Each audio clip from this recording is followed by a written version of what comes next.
Hey Kayla, I kind of wanted to come to you and talk to you about something. I wanted to get your advice. I was kind of considering trying to start my own business. Oh, I'd love to help you think through that.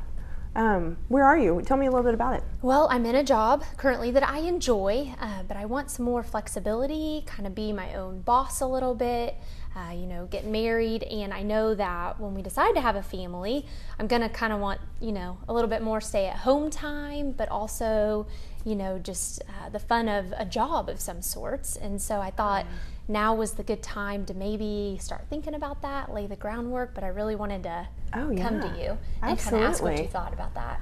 What would be, at this point, the most beneficial thing for you to walk away with from this conversation? The best thing would be just kind of some next steps, maybe, some encouragement a little bit, just a reality, just, kind of what can we really accomplish? What is it feasible, kind of, that kind of thing too. Yeah, well, let's dive in a little bit more just in the situation, like where are we, time frame? Okay. How quickly would you want to do this? Probably try to get really started after the first of the year, but maybe kind of get some ducks in a row in the meantime, get some ideas, a few more conversations with some individuals. Tell me more about the business. The business, I'd like to really get into some sort of consulting role. I've done fundraising for quite a few years now, and I think I could be an asset to some organizations, maybe some startups, a nonprofit, a church, just somebody who's looking to say, we need some help raising some money. It's a tough time for everybody, but then not having to necessarily execute all the day-to-day details, kind of cast the vision, give the strategy, be a resource.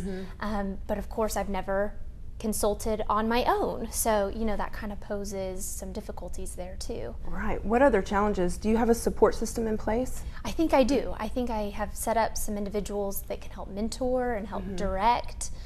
It's just kind of, where do you begin? How do you get a process like that started? Do you feel like that's your biggest challenge, the where to begin part? Yeah, and then, how do you get clients? Where do you find those folks that need the assistance? Well, let's start there. Let's think through some options of really your next step on, how do I get this started? And if you were to just think about it today and picture let's think about the future. Kind of where you want to be. So let's start there and think about it 5 years from now, what you want your business to be doing, who do you need around you, and then we can kind of backtrack and see what steps do we need to take today to get there. Okay, absolutely. I think in 5 years, I'd like to maybe have myself and a couple of account managers, if you will, maybe be up to a group of 3 to 5 individuals, nothing too large because then you get too busy. I don't want to be too busy either. But maybe some individuals that are kind of helping, corral and direct and be that support system for, a dozen different organizations, kind of on a, weekly and monthly basis or even per project, some project coordinator types.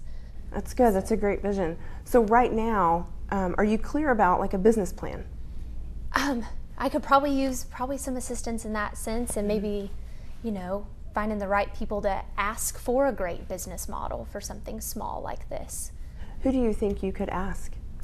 Well, I thought about obviously talking to your fiance. I came to you. Yeah. And then maybe some other leaders of some other organizations, some other fundraisers or special project individuals, that are just organized and detailed and kind of can cast that the needs, what skills you need to kind of do something like that.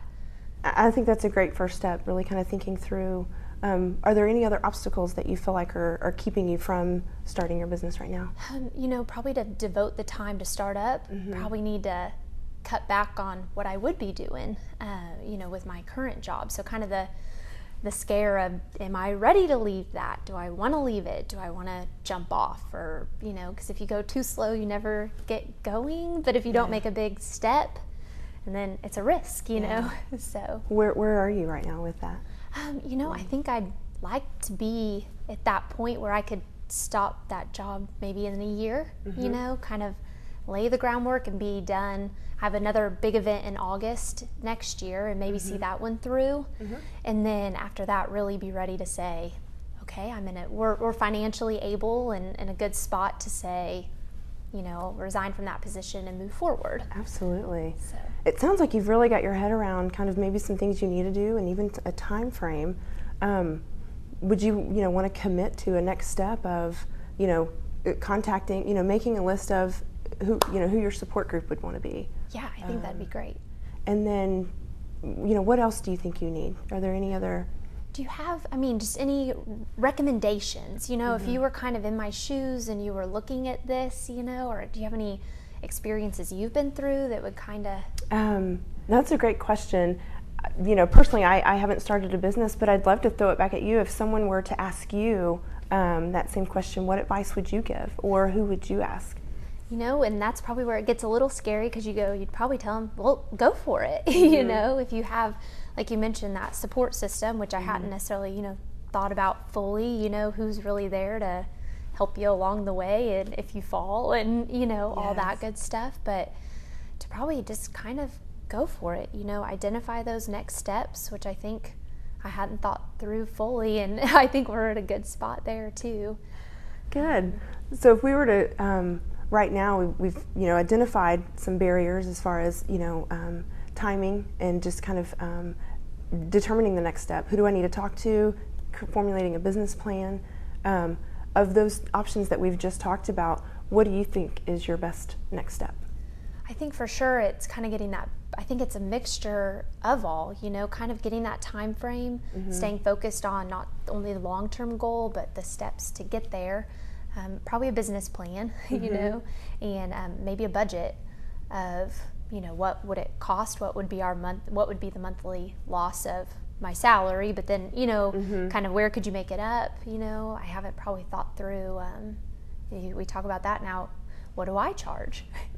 So probably trying to find somebody who's done something remotely similar. Oh, absolutely. To say, what is it good? What do I go for? You never know what your dollar amount is. I don't know, So kind of seeing that, and maybe finding that support, making sure that I've got a mentor in a role, that has done something similar. Yeah. Do you have anybody in mind? Maybe a couple. Probably a pastor I had at one point who now does more church consulting kind of things. Of course, people that my background is political fundraising, and so maybe some of them that have kind of gone off on their own and started something similar. And I've probably got some friends at some other nonprofit organizations too that would be able to give some direction, some at smaller and some at large organizations like the one I'm currently at. I think those are probably some good starts. No, I think that's great. And really, let's take time and really focus in on that one thing that you want to do within, maybe next week, and then I can follow up with you and just really keep it going. I think you've got a great opportunity that'll allow you to stay home, and but really thinking through and making sure you've got the support system and the things in place to help you get the foundation to take the next step. Okay. I could probably give you 3 things. Good. Yeah. The first would be a serious conversation with the husband-to-be, kind of make sure I've got a good grasp on his perspective, because I hear you're not supposed to make decisions without them, at some point. And then there's an email to one of my contacts that I know would probably be willing to offer advice or mentor. And then probably my third one would be to go to my current mentor. I'm in a women's group through church, and I have a mentor, and so she could probably just kind of, gauge my personality, where I am spiritually and emotionally, and if I'm ready to take on something else and not overwhelm myself too much. Awesome. Yeah. So. Has this conversation been beneficial to you in thinking through? Yeah, it really has. I wasn't sure what I wanted out of it necessarily. I just kind of wanted to talk to somebody and see, just what do you do, when you've got a big idea, and how do you even think about the next steps. So thank you. It was good. Yeah. As Jenna and I kind of talked about her starting a business, I think what began to unfold is just really seeing her mind come around with her next steps and kind of the support system she needed, and really kind of thinking through maybe some things that she hadn't thought through, but kind of asking about a business plan and who could she mentor, and what advice would she give. So those are some things that I thought were really helpful in the conversation. As Kayla and I were talking, the whole concept and idea of what I was trying to do was kind of unfolding. When I first came to her, it was just kind of a small idea. This is maybe a possibility someday, somehow. And as we were talking, I really was not only being guided on just some good ideas of what to do next, which I really needed to hear, but it kind of helped me see that the plan was feasible, that the idea could really work someday. And she was able to help me see some very realistic, simple steps to, if nothing else, investigate the overall idea. And that was really helpful.